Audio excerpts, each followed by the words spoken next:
लातूर विमानतळाच्या धावपट्टीवर कधी जनावरे येतात तर कधी भटके श्वान. एवढंच काय, पण विमानतळ बांधताना निधी संपल्यामुळे ज्या सुरक्षा भिंतींचं काम बाकी होतं ती अजून तशीच बाकी आहे आणि यातूनच मोकाट जनावरही आत थेट धावपट्टीवर येतात. अशी बातमी story.com ने दाखवली आणि सूत्र हल्ली.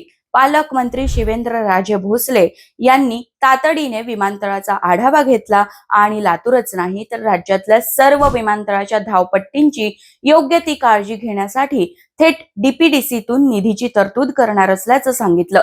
1991 ला सुरू झालेलं लातूर विमानतळ अजूनही विकासाच्या प्रतीक्षेत आहे आणि ही एक स्टोरी समोर आल्याने कामाला आता गती मिळणार आहे.